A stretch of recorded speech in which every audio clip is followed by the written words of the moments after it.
નમસ્કાર વિદ્યાર્થી મિત્રો, ધોરણ 11 આર્ટ્સની અંદર વિષય ભૂગોળ, જેમની અંદર ચેપ્ટર નંબર 10 કે પવન વિશેના જે આગળના લેક્શન આપણે સમજ્યા, એમની અંદર ઉનાળાના મોસમી પવનો, શિયાળાના મોસમી પવનો, સ્થાનિક પવનો અને છેલ્લે આપણે દરિયાઈ અને જમીન લહેરો, આ જે 2 પોઈન્ટ છે એ સમજ્યા કે એમના વિશેની જે આકૃતિઓ સમજ્યા હતા. હવે આજે આપણે જે છે એ પેજ નંબર ઉપર 74 ઉપર પર્વત અને ખીણની લહેરો, જો આ જે 2 ભાગ છે કે પર્વત અને ખીણની જે લહેરો છે એની ચર્ચા કરીશું. તો કે આ જે પર્વતો છે એમની અંદર જો બંને આપેલા છે કે ખીણની લહેરો અને પર્વતની, બરાબર. આ 2 ભાગ છે કે ખીણ છે, આ પર્વત છે કે જુદા જુદા, કે એમાં ભારે દબાણ સર્જાય છે, હલકા પ્રકારનું દબાણ સર્જાય છે. તો આ પર્વતો, આ પવનો પર્વત અને ખીણની વચ્ચે તાપમાન અને દબાણની અસમાનતાને કારણે ઉત્પન્ન થાય છે. શેના કારણે? કે તાપમાન ખીણોની વચ્ચે, પર્વત અને ખીણોની વચ્ચે તાપમાન અને દબાણ, જેનું તાપમાન વધે ઘટે, અસમાનતાના કારણે ઉત્પન્ન થાય છે.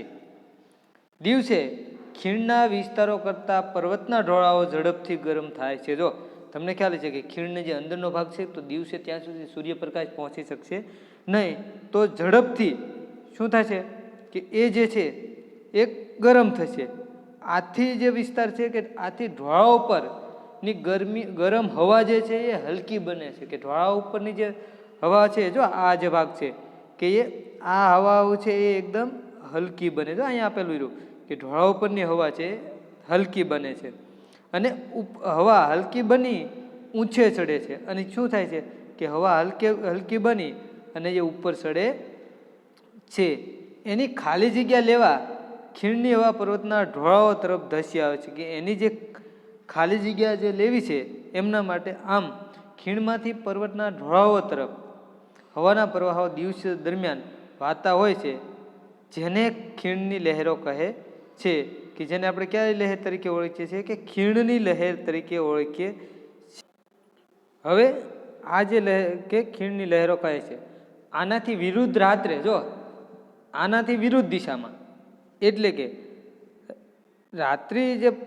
રાત્રે પર્વતોના જે શિખરો અને ઢોળાવો ઝડપથી ઠંડા પડે છે, જ્યારે ખીણના વિસ્તારોમાં પ્રમાણ હુંફાળો. એ તો આપણે સહજ છે મિત્રો, આપણે જોયું ને આગળની આકૃતિમાં કે ખીણનો જે ભાગ છે એ ઝડપથી ગરમ થતો નથી અને ઝડપથી ઠરતો પણ નથી. એટલે કે વિરુદ્ધ દિશામાં શિખરો અને ઢોળાવો ઝડપથી ઠંડા પડે છે, અને જ્યારે ખીણનો વિસ્તાર પ્રમાણમાં હુંફાળો હોય છે. પરિણામે રાત્રિ દરમિયાન પર્વત તરફથી ખીણ તરફ હવાના પ્રવાહો વહે છે, જેને પર્વતની લહેરો કહે છે. એના આ 2 નામે ઓળખાય. લહેરો ઘણી વાર ખીણમાં ધુમ્મસ પેદા કરે છે, કે ત્યાં ધુમ્મસ ઉત્પન્ન કરે છે. હવે જે છે 2 પ્રકારની જે લહેરો છે એ આપણે સમજવાની છે, કે જેમની અંદર છિન્નુક અને ફોયન નામને જે પવન છે કે એ લહેરો વિશે આપણે સમજ. જે આપણે નીચેની આકૃતિ જે છે આ આકૃતિમાં આપણે જોઈ શકીએ છીએ કે છિન્નુક પવનો અને ફોયન પવનો અને વાદળાઓ વરસાદ રૂપી જો તમને દેખાડે છે. હવે અહીંયા 12 સેલ્સિયસ છે, તો અહીંયા કેટલું છે? 18 સેલ્સિયસ.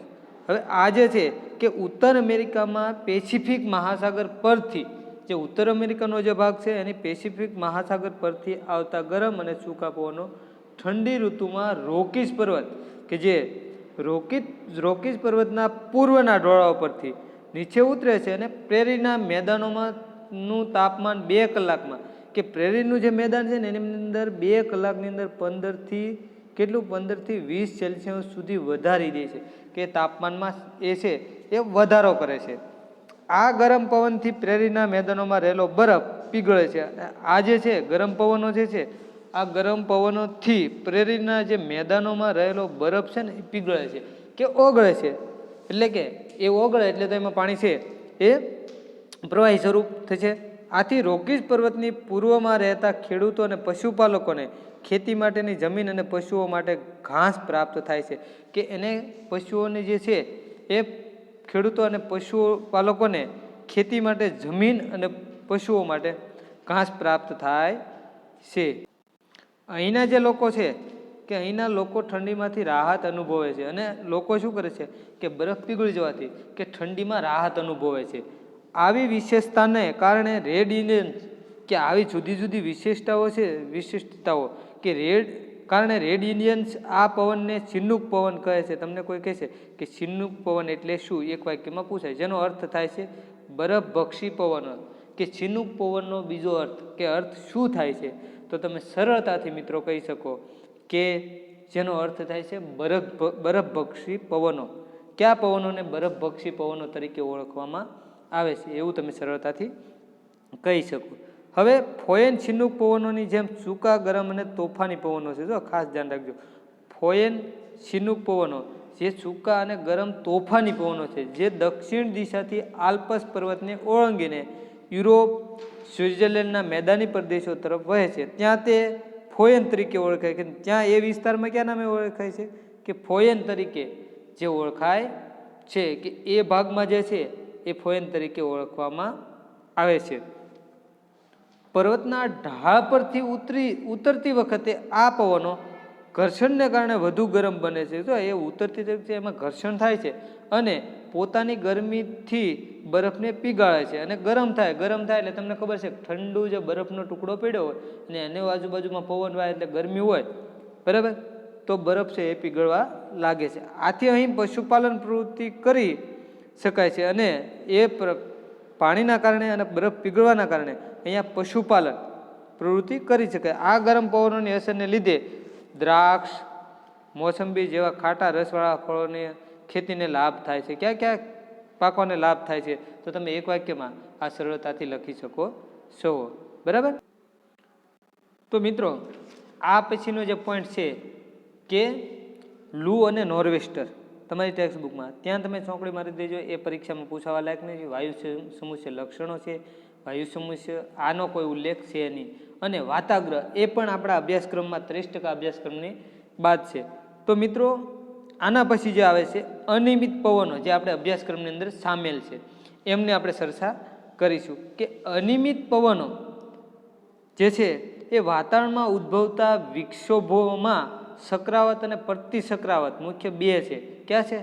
ચક્રાવત અને પ્રતિચક્રાવત. ચક્રાવત કોને કહીશું અને પ્રતિચક્રાવત કોને કહીશું એ જો અહીંયા એક આકૃતિ સાથે એટલા માટે જ આ ટેક્સ્ટ બુકને અનુરૂપ આ લેક્ચર લઉં છું કે તમને સામે જોવા મળે, એની આકૃતિ છે, તમે સરળતાથી સમજી શકો. સામાન્ય રીતે પ્રતિચક્રાવત કરતાં ચક્રાવત વધારે ઝડપી અને વિનાશક છે. હવે તમને કોઈ પૂછે કે ચક્રાવત અને પ્રતિચક્રાવતમાં વિનાશક અને વધુ ઝડપી કયું છે? તો કે તમે પ્રતિચક્રાવત કરતાં ચક્રાવત જે વધારે ઝડપી અને વિનાશક હોય છે, કે એમાં ઘણી બધી વિનાશક અસરો જે છે એ સર્જે છે. જ્યારે ભિન્ન ભિન્ન તાપમાન ધરાવતા બે વાયુ પ્રવાહો સામે સામે આવે છે ત્યારે પરસ્પર ભળી જાય છે. કે હલકું દબાણ જો સામે આવે, જો અહીંયા આકૃતિઓ દર્શાવી છે કે જુદા જુદા કે ગરમ હવા અને ઠંડી હવા આ બંને છે સામે, અને એ ભાગ જે છે એને કયા નામે આપણે ઓળખીએ છીએ? એને આપણે સ્પર્શ સપાટીના નામે ઓળખીએ. આગળ આપણી ટેક્સ્ટ બુકમાં આપેલું જ છે. હવે ઉત્તર ગોળાર્ધમાં ચક્રાવતના પવનોની દિશા, કે ઉત્તર ગોળાર્ધમાં જે ચક્રાવતની પવન છે, જો અહીંયા વારંવાર આ ચક્રો બધા આમ તેમ આપણને આપેલા છે, અને એની અંદર હલકું દબાણ એટલે કે 994 MB થી 996 MB આ જે છે એ અહીંયા આપવામાં આવ્યું છે. હવે હલકું દબાણ જે છે એ આ ભાગમાં, કે દક્ષિણ ગોળાર્ધમાં ચક્રાવતના પવનોની દિશા કેવી હોય છે? કે આમથી, અને અહીંયા છે એની વિરુદ્ધ દિશામાં છે. તો એમના વિશેની જે ચર્ચા છે કે આ જે બાબત, તો પરસ્પર ભળી જવાને બદલે શું થાય છે? કે પરસ્પર ભળી જવાને બદલે એ શું થાય છે? એમનું જે પરસ્પર ભળી જવાને બદલે અથડાય છે. શું થાય છે? એકબીજાથી અથડાય છે, કે આપણી સાદી ભાષામાં ભટકાય છે એવું કહીએ. તેમના મિલન સ્થાન એટલે કે સ્પર્શ સપાટી આપણે આગળ વાત કરી પાસે હવાનું દબાણ એકાએક ઘટી જાય છે, અને જ્યાં અથડાય છે તેનું દબાણ છે એ શું થાય છે? ઘટી જાય છે, દબાણ ઘટી જાય છે. આ વિસ્તારમાં ચક્રાવતના ઉદ્ભવની શરૂઆત થાય છે. જ્યાં દબાણ એકદમ ઘટી જાય છે ને એ વિસ્તારની અંદર એ ચક્રાવતના ઉદ્ભવની કે એની શરૂઆત છે, એની શરૂઆત થાય છે. ચક્રાવતના કેન્દ્રમાં હલકું દબાણ હોય છે અને કેન્દ્ર તરફથી દૂર જતા દબાણ ભારે એટલે કે વધતું જાય છે. ચક્રાવતનું કેન્દ્ર સ્થાન જ્યાં ઉદ્ભવ હોય ને ત્યાં એનું દબાણ છે એકદમ હલકું હોય છે અને કેન્દ્રથી દૂર જતા દબાણ છે ભારે થાય છે, એટલે કે વધતું જાય છે. એના દબાણ જે છે એ વધતું જાય છે. પૃથ્વીની ધરીભ્રમણ ગતિને લીધે પવનો મધ્યના હલકા દબાણ તરફથી ધસી આવીને સકરાઓ લઈને જમીન સપાટી ઉપરથી ઊંચે ચડે. આપણે જે ઉનાળામાં વંટોળ જોઈએ છે ને, સકરાઓ થાય અને ક્યાં જાય છે? વંટોળ આવે છે અને વંટોળ દ્વારા ઉપર સુધી કાગળ છે, પ્લાસ્ટિકના ઝબલાઓ છે કે હલકી વસ્તુઓ છે, શું કરે છે? ઉપર સુધી ઉડાવે છે. બરાબર, ઉપર ચડે છે. સકરાવતમાં પવનોની ગતિ ઉત્તર ગોળાર્ધમાં ઘડિયાળના કાંટા ફરવાની વિરુદ્ધ દિશામાં, કે ઘડિયાળનો કાંટો છે આમ ફરે તો આ જે સકરાવત છે એની વિરુદ્ધ દિશા, અને દક્ષિણ ગોળાર્ધમાં ઘડિયાળના કાંટા ફરવાની દિશામાં હોય છે. અને દક્ષિણ દિશામાં ઘડિયાળના કાંટા ફરવાની દિશામાં, કે ઘડિયાળ જે રીતે ફરે છે એ દિશામાં હોય છે. જો અહીંયા એની આકૃતિ આપણને આપવામાં આવી છે એ હું તમને હવે ઘડિયાળના કાંટા એટલે કે સકરાવત જે છે એ કાંટા ફરવાની દિશામાં હોય છે. સકરાવત જે છે એ યુરોપ અને અમેરિકા ખંડના હવામાનમાં મોટો ફેરફાર લાવે છે. ક્યાં? સકરાવત જે છે એ યુરોપ અને અમેરિકા ખંડના હવામાનમાં મોટા ફેરફારો લાવે છે. તે જાનમાલને ભારે નુકસાન કરે, કે જે જાનમાલ જે છે એમને ભારે નુકસાન. વિશ્વમાં સૌથી વિનાશક સકરાવત ક્યાં આવે છે? એ એક મોસ્ટ ટોપિક, જો અહીંયા અંડરલાઈન કરું છું એ તમારા માટે સીધો કે વિશ્વમાં સૌથી વિનાશક સકરાવત એન્ટાર્કટિકા ખંડમાં ફૂંકાય છે. જે ભારતમાં કોઈ વાર આવતા તોફાની સકરાવતો સમુદ્ર, કે જે ભારતમાં કોઈ વાર આવા તોફાની સકરાવતનો સમુદ્ર પરથી ભેજ લઈને આવે છે ત્યારે વૃષ્ટિ આપે છે. અને ભારતની અંદર જ્યારે ભેજ લઈને આવે છે ને સકરાવતો સમુદ્ર પરથી, તો ત્યારે ભારતની અંદર વૃષ્ટિ એટલે કે ભારતની અંદર એને શું કરે છે? એ વરસાદ આપે છે. તેમજ સમુદ્ર કિનારાની પાસેના વિસ્તારોમાં ભારે તારાજી, અને સમુદ્ર કિનારાનો જે વિસ્તાર છે ને ત્યાં ભારે તારાજી એટલે કે નુકસાની સર્જે છે. 1999માં ગુજરાતના કચ્છનામાં આવેલા તોફાની સકરાવતે ભયંકર તારાજી સર્જી હતી. ક્યાં ઉદાહરણ આપવું હોય તો 1999માં ગુજરાતમાં, આપણે ગુજરાતમાં જ રહીએ છીએ, તો ગુજરાતમાં આવેલા જે કચ્છમાં આવેલા તોફાની સકરાવતે ભયંકર તારાજી સર્જી હતી. અને 29 ઓક્ટોબર 1999માં ઓડિશાના સમુદ્ર કિનારા પર આવેલા સકરાવત જે છે એ સૌથી ભયાનક હતો. તેની ગતિ દર કલાકે 260 કિલોમીટર જેવી હતી. કેવી? જો ભારતની અંદર, ગુજરાતની અંદર પેલું છે એ 1999માં મિત્રો, જ્યારે 29 ઓક્ટોબર 1999માં જે છે એ ઓડિશાના સમુદ્ર કિનારે, ગુજરાત અને ઓડિશામાં આ બંને જગ્યાએ, અને 260 કિલોમીટર કેટલાની ઝડપે ગતિ દર કલાકે એની ગતિ જે સ્પીડ છે એ હતી. તો એ તમે એક વાક્યમાં અને સરળતાથી એ જવાબ છે એ લખી શકો છો. હવે આગળનો પોઈન્ટ છે કે સકરાવત વિશ્વના દેશોમાં જુદા જુદા નામથી, જો સકરાવતો છે ને જે વાવાઝોડાઓ છે ને વિશ્વના દેશોની અંદર એમને જુદા જુદા અલગ અલગ નામ આપવાથી એમને ઓળખવામાં આવે છે. આપણે જ્યારે પહેલી વખત આવ્યું ત્યારે હુડવુડ, ઘણા બધા વાવાઝોડાના નામ છે, તો એ આપણે આગળ જોઈએ કે સકરાવત વિશ્વના દેશોમાં જુદા જુદા નામથી ઓળખાય. જેમ કે વેસ્ટ ઇન્ડિઝ અને મેક્સિકોના અખાતમાં હરિકેન. તમને કોઈ પૂછે કે સકરાવત છે વેસ્ટ ઇન્ડિઝ અને મેક્સિકોના શહેર જે છે અખાતમાં ક્યાં નામે ઓળખાય, તો મેં અહીંયા અંડરલાઈન કરી છે કે હરિકેનના નામે.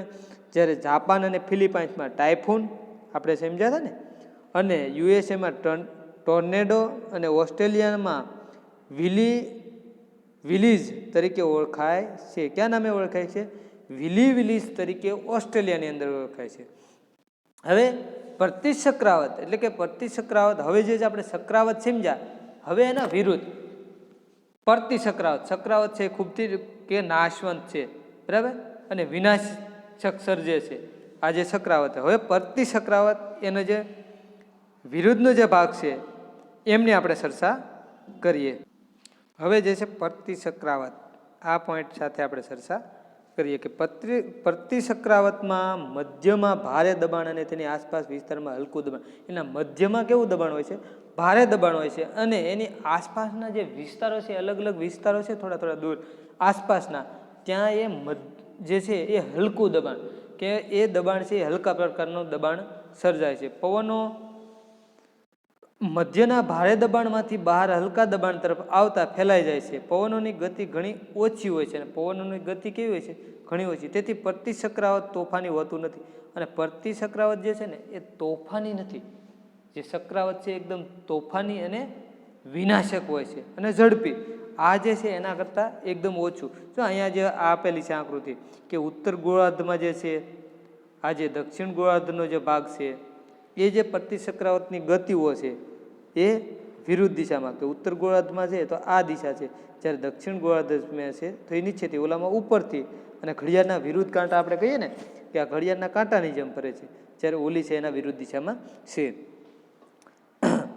હવે પ્રતિચક્રાવતમાં પવનોની ઘૂમવાની ગતિ ઉત્તર ગોળાર્ધમાં ઘડિયાળના કાંટાની ફરવાની દિશામાં અને દક્ષિણ ગોળાર્ધમાં ઘડિયાળના કાંટાની વિરુદ્ધ દિશામાં. જો આ જે છે ને ઉત્તર ગોળાર્ધમાં એ ઘડિયાળના કાંટા, જો ઘડિયાળના કાંટા આમ જ ફરે છે, આ જ રીતે જે કાંટાઓ ફરે છે, જ્યારે આ જે છે આમ અને આ જે છે એના વિરુદ્ધ દિશા થાય છે મિત્રો.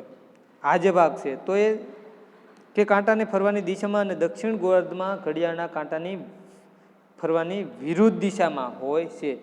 પ્રતિચક્રાવતમાં પવન ઉપરથી નીચે ઉતરે છે. જો પ્રતિચક્રાવત જે છે ને એમની અંદર પવન જે છે ઉપરથી નીચે ઉતરે છે અને તાપમાનમાં વધારો થાય છે, અને તાપમાન શું થાય છે એમાં વધારો થાય છે. પરિણામે આ પવનનો વૃષ્ટિ લાવી શકતા નથી. અને આ જે પવન, ઓલા જે પવનો છે એ વૃષ્ટિ લાવતા ચક્રાવત, જ્યારે પ્રતિચક્રાવતના જે પવનો છે એ વૃષ્ટિ એટલે કે વરસાદ આપી શકતા નથી. પરંતુ જે પ્રતિચક્રાવત સમુદ્ર ઉપર થઈને પસાર થાય છે ત્યારે થોડીક વૃષ્ટિ, કે જો જે છે પવનો કે પરંતુ પ્રતિચક્રાવત જે છે ને એ સમુદ્ર ઉપરથી પસાર થઈને થાય છે ને ત્યારે થોડીક વૃષ્ટિ કે અમુક ટકા માવઠું, આપણે સાંટા કહીએ એવું કહીએ છીએ ને, તો આવા જે બાબતો છે એ થોડુંક એ જે છે એ ત્યારે થોડીક વૃષ્ટિ થાય છે. વર્તમાન સમયમાં રડાર, ખાસ ધ્યાન રાખજો, તેમજ કૃત્રિમ ઉપગ્રહની મદદથી ચક્રાવતમાં પ્રતિચક્રાવતનું પૂર્વાનુમાન કરી શકાય છે. ટીવી, રેડિયો અને સમાચાર પત્રો દ્વારા લોકો તેની અગાઉથી જાણકારી આપીને સાવચેતીના આગોતરા પગલાં લઈ શકાય છે. હવે તમને ખ્યાલ રહે છે અત્યારે વાવાઝોડું આવવાનું, વરસાદની આગાહી, તો એના અનુસંધાને જ્યાં રડાર છે, કૃત્રિમ ઉપગ્રહો છે, એમના દ્વારા આપણે શું છે જુદા જુદા પ્રકારની જે માહિતીઓ છે એ શું છે માહિતીઓ પ્રાપ્ત થાય છે મિત્રો. તો આ સાથે તમને ખ્યાલ છે કે આજનો પાઠ છે જે આપણો પૂર્ણ થાય છે. હવે નેક્સ્ટ ટાઈમ જ્યારે મળશું ત્યારે આપણે ચેપ્ટર નંબર 11ની શરૂઆત. પરંતુ મારે એક વસ્તુ તમને સમજાવીશ છે કે આમની જે બાબત છે એમની અંદર સ્વાધ્યાય આવે છે. જો સીધો એમની અંદર તમે ઘણા બધા પ્રશ્નો છે એનું સોલ્યુશન આસાનીથી મેળવી શકો. હવે આ સાથે મિત્રો આપણું જે સ્વાધ્યાય છે એમના અંદર સવિસ્તાર જે સવાલો છે કે પવન એટલે શું, જો અહીંયા આપેલો છે પહેલો સવાલ, પવનના પ્રકારો જણાવી. તો આપણે આગળના લેક્ચરની અંદર જે ભણ્યા છીએ તમને ખ્યાલ છે કે પવનના પ્રકારો, સ્થાનિક પવનો, મોસમી પવનો, પવનના પ્રકાર. પહેલાં તો 3 પ્રકાર સમજ્યા હતા કે કાયમી ગ્રાહી પવનો, મોસમી પવનો અને સ્થાનિક પવનો. પવન એટલે શું? પવનના પ્રકારો 3 છે. એમાં મોસમી પવનો તો શિયાળાના અને ઉનાળાના મોસમી પવનો, આ 2 જ પ્રકાર છે મોસમી પવનોની અંદર. જો એનો જવાબ તમને સીધો મળે છે. દરિયાઈ લહેરો અને જમીન લહેરોની આકૃતિ તમને આ પહેલાંના જે લેક્ચરની અંદર દરિયાઈ પવનો અને જમીનની લહેરો એમની આકૃતિ સાથે બોર્ડમાં સમજાવ્યા હતા. અને ત્યારબાદ દબાણ પટ્ટાઓની આકૃતિ, જે દબાણ પટ્ટાઓ છે, જુદા જુદા જે દબાણ પટ્ટાઓ છે એમની જે આકૃતિ દ્વારા આપણે આગળના પાઠમાં આગળના વિભાગમાં જે ચર્ચા કરી કે ગુરુદાબ પટ, લઘુદાબ પટ, જો ઉપર ઓલી ગોળ રાઉન્ડવાળી આકૃતિ આપણે સમજ્યા હતા. અને છેલ્લે વાતાવરણના દબાણ પર અસર કરતા પરિબળો એ અને ચક્રાવત અને લૂ અને નોર્વેસ્ટર. આ જે છે એમાંથી એક જ સવાલ તમારે અભ્યાસક્રમની અંદર છે. લૂ અને નોર્વેસ્ટર એ આપણા અભ્યાસક્રમની બહારનો છે, બરાબર. તો અમુક વસ્તુ જે છે એ આપણે સરળતાથી સમજી શકીએ. તો આ સાથે જે છે આપણો આજનો જે પાઠ છે એ પૂર્ણ થાય છે. નેક્સ્ટ ટાઈમ જ્યારે આપણે મળશું ત્યારે ચેપ્ટર નંબર 11ની શરૂઆત કરીશું. અસ્તુ. જય સ્વામિનારાયણ વિદ્યાર્થી મિત્રો.